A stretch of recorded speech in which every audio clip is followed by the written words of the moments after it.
वही लड़का लड़की का प्यार। और आजकल तो मैं देखता हूँ छोटे छोटे बच्चे, हमारी उम्र में इतना नहीं था, हम लोग प्यार शब्द के बारे में जानते ही नहीं थे कि प्यार क्या है, अट्रैक्शन क्या होता है इसके बारे में जानते ही नहीं थे। और आज पाँचवीं छठवीं 5-6 साल के बच्चे, 8 साल के बच्चे, 9-10 साल के बच्चे गाने लगे हैं बचपन का प्यार।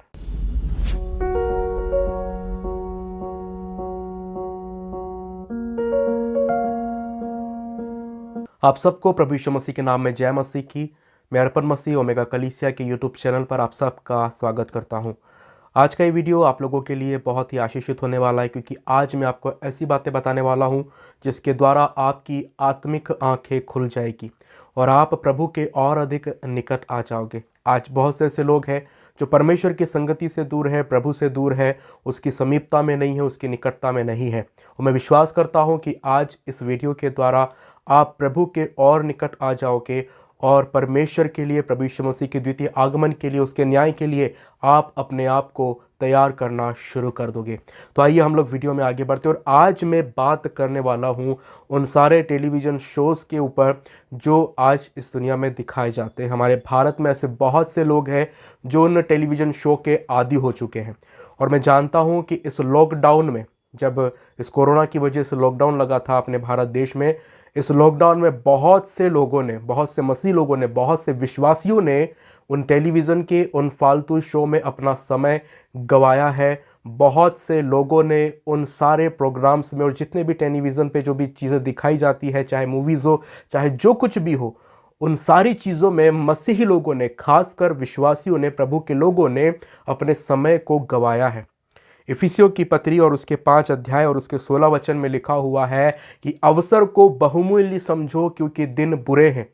ये वचन मैं जानता हूं और मैं समझता हूं कि ये वचन सबको, यहाँ तक कि सारे विश्वासियों को स्मरण होगा कि इफिसियों की पत्री में लिखा हुआ है कि अवसर को बहुमूल्य समझो क्योंकि दिन बुरे हैं। लेकिन इनको जानने के बाद, या इस वचन को जानने के बाद भी बहुत से लोगों ने इस लॉकडाउन में अपने समय को व्यर्थ में गंवाया है।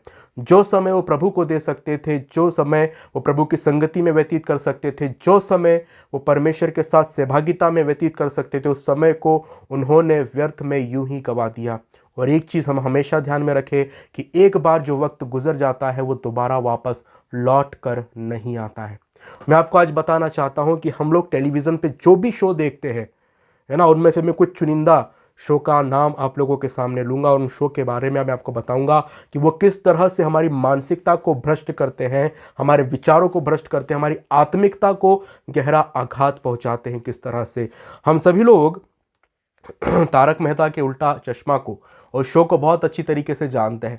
बहुत से ऐसे मसीह लोग हैं जो इस बात का समर्थन करते हैं कि हमें थोड़े से एंटरटेनमेंट के लिए, थोड़े से अपने दिल को बहलाने के लिए, थोड़ा सा हंसी मजाक के लिए उस शो को देख लेने में किसी प्रकार की बुराई नहीं है। उस शो में ऐसा कुछ भी नहीं दिखाया जाता है जो अभद्र हो, जो अनुचित हो। कोई भी अश्लीलता उस शो में नहीं दिखाई जाती है। लेकिन मैं आपको एक बात बताना चाहता हूं भाइयों बहनों, जितने भी लोग, जो मसीह लोग, जो विश्वासी लोग जो इस वीडियो को देख रहे हैं, और जितने लोग ये कहते हैं कि उस शो को देखना कोई गलत नहीं है, मैं आपको बताना चाहता हूं, मैं आपसे पूछना चाहता हूं ये सवाल कि उसमें जो एक कैरेक्टर है जिसका नाम है जेठालाल, वो बबीता के साथ क्या करता है आपको पता है? उसकी गलत नज़र रहती है उस लेडी के ऊपर जिसका नाम बबीता है। और हम सभी लोग जानते हैं उस शो में उन दोनों का जो कैरेक्टर है किस तरह से प्रदर्शित किया जाता है। जेठालाल की अपनी खुद की बीवी है, लेकिन उसके बावजूद भी उसकी नज़र दूसरे की बीवी के ऊपर होती है। क्या आज ऐसा ही बहुत से लोग नहीं करते हैं कि खुद के घर में अपनी खुद की बीवी होने के बाद, खुद की पत्नी, खुद की वाइफ होने के बावजूद भी उनकी नज़र दूसरों की बीवियों के ऊपर, दूसरों की पत्नियों के ऊपर रहती है, दूसरी लड़कियों के ऊपर रहती है?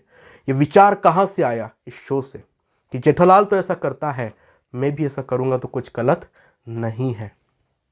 साथ ही साथ एक और शो जो चलता है जिसका नाम है भाभी जी घर पर है, उसमें भी जो दिखाया जाता है उसमें भी ऐसा कुछ अच्छा नहीं है जिससे आप कुछ सीखे। ऐसा कुछ भी नहीं है। उसमें वो दोनों पड़ोसी एक दूसरे की बीवी के ऊपर क्या करते हैं? वो वही काम करते हैं जिसको बाइबल में सख्त मना किया गया है। वचन में लिखा हुआ है कि अगर कोई किसी स्त्री के ऊपर कुदृष्टि डाले तो वो उससे व्यभिचार कर चुका अपने मन में। ये बात प्रभु यीशु मसीह ने अपने वचन में कही है सुसमाचार में। लेकिन उसके बावजूद भी हम उन सारी चीज़ों को देखकर बहुत ही आनंदित होते हैं, उठा के मार के हंसते हैं, और साथ ही साथ हम लोग उनके उस पाप में सहभागी हो जाते हैं। वो तो अपना कैरेक्टर करके अपने अपने घरों पर चले जाते हैं, लेकिन हम उन कैरेक्टरों में डूब जाते हैं। हम भी उनके जैसा करने की, उनके जैसा बनने की कोशिश करते हैं। और आज के समय में जो विकृति मसीह समाज में आई है, वो इन्हीं सब चीज़ों के कारण आई है। कहीं ना कहीं इन सारी चीज़ों का कुछ ना कुछ सहयोग मसीह जीवन को विकृत करने के लिए, मसीह जीवन को बर्बाद करने के लिए कहीं ना कहीं इन सारी चीज़ों का प्रभाव है। कुछ लोग कहते हैं कपिल शर्मा का शो देख लेंगे, कपिल शर्मा शो देखते हैं तो उसमें कोई बुराई नहीं है। कहते हैं कि हंसना सेहत के लिए अच्छा होता है, हंसने से आयु बढ़ती है, और कपिल शर्मा का शो देख के हम सप्ताह भर की सारी टेंशन भूल जाते हैं, सारी चिंताएं भूल जाते हैं। इस प्रकार की दलील उस शो को देखने वाले लोग देते हैं। मसीह लोगों की मैं बात कर रहा हूँ, अन्य जाति लोगों से मेरा कोई लेना देना नहीं है, मैं मसीह लोगों की बात कर रहा हूँ। और मसीह लोग जब उस शो को देखते हैं, मैं आपको बताना चाहता हूँ, उस शो में वो चीज़ होती है जो परमेश्वर नहीं चाहता कि हम करें। उस शो में आने वाले हर एक कैरेक्टर का उपहास किया जाता है, हर एक कैरेक्टर को ठट्ठे में उड़ाया जाता है, हर एक व्यक्ति के शरीर, उसके शरीर की बनावट, उसके शरीर की हालत, उसके चेहरे का, उसके शरीर के मोटापे का, दुबलेपन का, उन सारी चीज़ों का मजाक बनाया जाता है। और इससे बड़ी बात कि उस शो में जितने मेल कैरेक्टर होते हैं वो भी लेडीज़ के कपड़े पहनकर आते हैं, जो बाइबल के अनुसार बिल्कुल अनुचित है। बाइबल के अनुसार किसी भी पुरुष को परमेश्वर ने मना किया है कि वो किसी भी स्त्री के ड्रेस न पहने।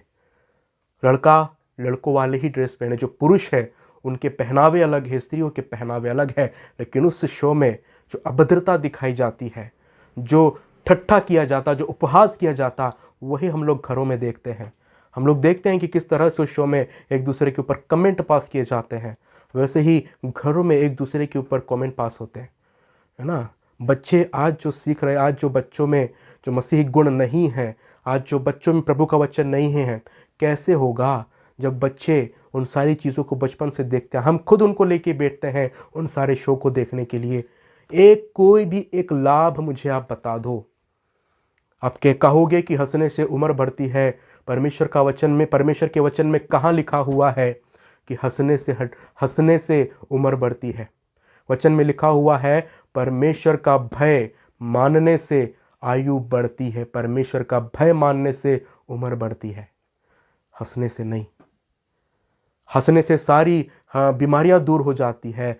परमेश्वर सारी चंगाइयों को देने वाला परमेश्वर है। और जितने लोग इस शो की दलील देते हैं ना, उन सब लोगों से मैं एक सवाल पूछना चाहता हूँ। कोई भी एक फ़ायदा आप मुझे बता दीजिए जो शो को देखने से आपको मिला है, सिवाय आपने अपने समय को बर्बाद करने के और कुछ भी नहीं किया। अगर वही समय आप प्रभु को देते, प्रभु की संगति में व्यतीत करते, तो मैं विश्वास करता हूं कि कई गुना की आशीष आप अपने जीवन में उसके बदले में पाते।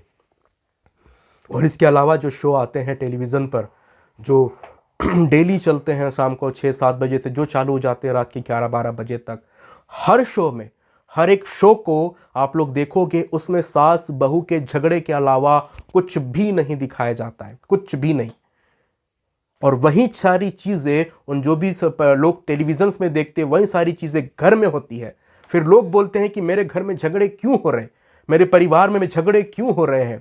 अरे भाई, जब आप उन सारी चीज़ों को देखोगे तो उसके जैसा माहौल आपके घर में बनेगा नहीं। जो आप देखोगे टेलीविज़न पे, किस तरह से सास जो है अपनी बहू के लिए जालसाजी करती है, कैसे बहू अपनी सास के लिए जालसाजी करती है, वही सारी चीज़ें आप लोगों के जीवन में आएगी नहीं कहीं ना कहीं। फिर आप उसको दोष क्यों देते हैं कि मेरे परिवार में इसकी वजह से लड़ाइयाँ हो रही, उसकी वजह से लड़ाइयाँ हो रही। उन सारी लड़ाइयों की वजह आप खुद है, जो उन सारी चीज़ों को समय देते हो, और वो सारी चीज़ें आपके अंदर जाती है और फिर वही एक रूप में बाहर आती है। परमेश्वर के वचन में लिखा हुआ है मरकुस के सुसमाचार में कि चौकस रहो कि क्या सुनते हो। और हमें चौकस रहना है उस चीज़ के लिए भी कि हम क्या देखते हैं। हमारा देखना, हमारा सुनना, हमारा बोलना, इन सारी चीज़ों का न्याय होगा एक दिन जब हम स्वर्गीय सिंहासन के सामने खड़े होंगे। हमने जीवन भर क्या देखा है उसका न्याय प्रभु लेगा। हमने जीवन भर जो सुना है उसका न्याय प्रभु लेगा। हमने जीवन भर जो बोला है उसका न्याय प्रभु लेगा।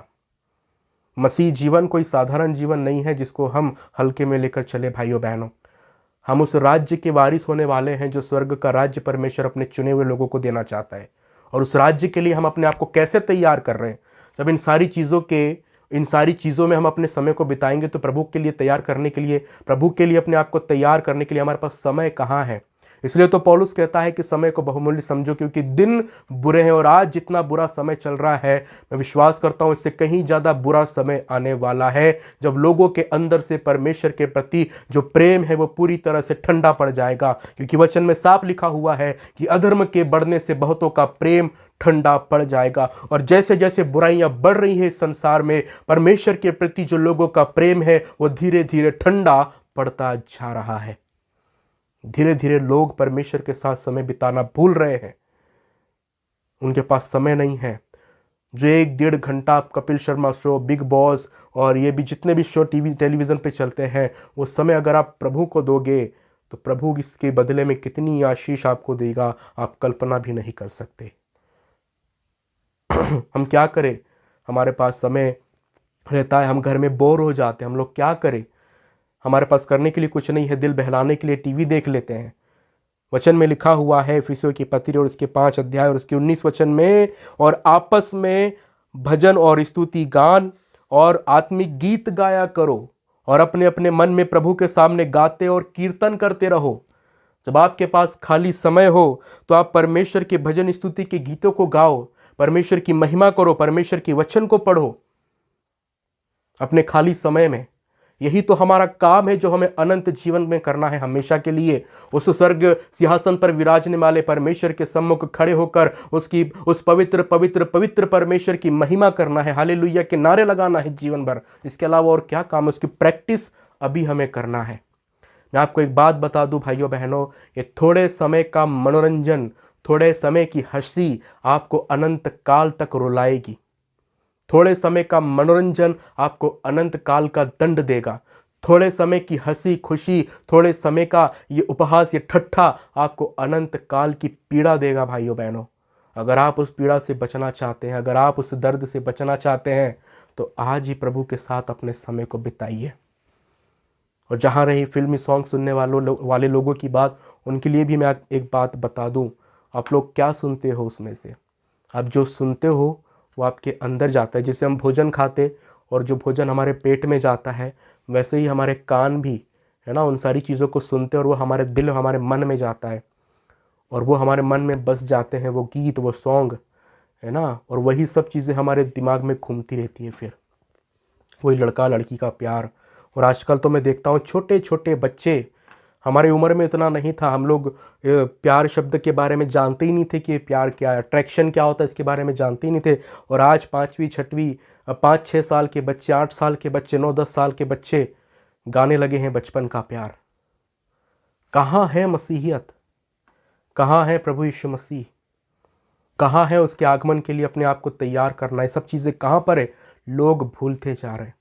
जो प्रभु के प्रति विश्वास योग्य है वही परमेश्वर के ऊपर अपने ध्यान को लगाए हुए हैं। बाकी सारे मसीही लोग इन सारी सांसारिक बातों में खोए हुए हैं। हम ध्यान रखें, एक बार जो समय गुजर गया वापस नहीं आता। एक बार ये समय आपने गवा दिया, दोबारा आपको लौटकर नहीं मिलेगा कि आप पास्ट में जाकर कुछ सुधार सके। नहीं, पॉसिबल ही नहीं है। और जितने लोगों ने पास्ट में, लॉकडाउन में पूरा समय गवा दिया टेलीविज़न शो देखने में, वेब सीरीज़ देखने में, मूवी देखने में, उनके अलावा, उनके पास पछताने के अलावा कोई चारा नहीं। लेकिन आज प्रभु आपको मौका देता है, आज प्रभु आपको अवसर देता है कि जब तक सांस है, जब तक ज़िंदगी है, खुदा की बंदगी कर लो। और जब सांस रुक जाएगी तो उस खुदा की बंदगी आप नहीं कर पाओगे। इस चीज़ को हमेशा याद रखना। जब तक ज़िंदगी है तब तक बंदगी है। जब तक ज़िंदगी है उस खुदा की बंदगी कर लो। सांस रुक गई तो सिवाय उस न्याय सिंहासन के सामने खड़े होने के अलावा आपके पास कोई चारा नहीं रहेगा। आप उस समय फिर कितनी ही दलील क्यों ना दे दो, कोई काम नहीं आएगी। जब तक आपके नथनों में सांस है, जब तक आपकी दिल की धड़कन चल रही है, प्रभु को स्वीकार करें, अपने पापों के लिए पश्चाताप करें और जो समय प्रभु का है वो प्रभु को दें। क्योंकि जो समय आप प्रभु को दोगे उसकी आशीष आपको मिलेगी, और नहीं प्रभु को दोगे, न्याय के समय उसका भी हिसाब आपको देना पड़ेगा। परमेश्वर आपकी सहायता करे, आपकी मदद करे। और जितने भी लोग ये सारे टेलीविज़न शो देखते हैं, मैं आपसे निवेदन करता हूँ कि इनको प्लीज़ देखना बंद कीजिए। सारी नेगेटिविटी, सारे गलत थॉट्स, इन सारी चीज़ों से ही हमारे मन में आते हैं। हम क्यों अपने दिमाग को भ्रष्ट कर रहे हैं इन सारी चीज़ों से? चाहे किसी भी शो के विषय में आप ले लीजिए, सारे शो आपके मेंटली हेल्थ को डिस्टर्ब करते हैं। आपके मस्तिष्क, आपकी विचारधारा, आपके सोचने समझने की शक्ति, उसके ऊपर एक बहुत ही गहरा प्रभाव डालते हैं ये सारी चीज़ें। तो इन चीज़ों से बचिए। वचन में जैसा कि हमने पढ़ा, आत्मा से परिपूर्ण होते जाओ, इफिसियों 5:18। आत्मा से परिपूर्ण होते जाओ, आपस में भजन और स्तुति गान और आत्मिक गीत गाओ, अपने मन में प्रभु के सामने गाते और कीर्तन करते रहो, और सदा सब बातों के लिए हमारे प्रभु यीशु मसीह के नाम से पिता परमेश्वर का धन्यवाद करते रहो। यही आपकी आत्मिक सेवा है और इसी के लिए आप इस संसार में चुने गए हैं, अलग किए गए हैं। इसलिए पौलुस कहता है, अपने बुलाए जाने और चुन लिए जाने को तो सोचो। आप बुलाए गए, चुन लिए गए, इसके ऊपर ज़रा गंभीरता से विचार कीजिए कि आप किस लिए बुलाए गए, चुने गए और किस लिए अलग किए गए हैं। परमेश्वर आप सबकी सहायता करे। आप सबको जय मसीह की।